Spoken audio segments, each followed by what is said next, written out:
Hey everyone, welcome to my another mini blog. I hope তোমরা সবাই খুব ভালো আছো, আমিও বেশ ভালো আছি। আর আজকে আমরা সবাই মিলে চলে এসেছি রাম মন্দিরে, যেটা আমাদের বাড়ির খুবই কাছে। তোমরা যদি গুগল ম্যাপে কেউ সার্চ করো রাম মন্দির নিউ টাউন বা হাতিয়াড়া, তাহলে কিন্তু তোমরা এক্স্যাক্ট লোকেশনটা পেয়ে যাবে। তাও যদি বুঝতে অসুবিধা হয় তাহলে তোমরা অবশ্যই আমাকে কমেন্ট বা ইনবক্স করতে পারো, আমি তোমাদের এক্স্যাক্ট লোকেশনটা বলে দেবো।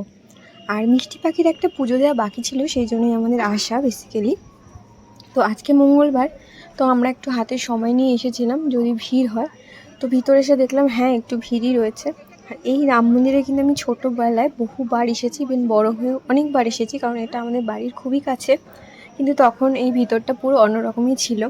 আর মিষ্টি পাখি এসেই প্রথমে ও দেখে নিয়েছে ওর জগদাদাকে, আর সেই জন্যই প্রণাম করে নিচ্ছে। আর ওই দিকে মা দিচ্ছিল ওর নামে যে পুজোটা দেওয়ার ছিল সেটাই। তারপর পুজো দেওয়া হয়ে যাওয়ার পরে পাশেই একটা মন্দির রয়েছে, সেখানে আমরা গেছিলাম। এখানে যিনি দেবতা রয়েছে ওনাকে অনেকেই ছোটা সাম বলছিল, এক্স্যাক্ট আমি জানি না, এর আগে কখনো শুনিনি, ইভেন দেখিও নি।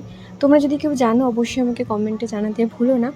তারপর পুজো দেওয়া হয়ে গেলে চলে আসলাম বাইরে। আর বাইরে এখানে একটা বড় বজরংবলীর মূর্তি রয়েছে, আর তার সাথে একটা মহাদেবেরও মূর্তি রয়েছে। খুবই সুন্দর ছিল অ্যাম্বিয়েন্সটা, আমার তো খুবই ভালো লেগেছে। তোমাদের কেমন লাগলো নিশ্চয়ই জানিও। আজকে ব্লগটা এখানেই শেষ করলাম, সবাই ভালো থেকো, সুস্থ থেকো।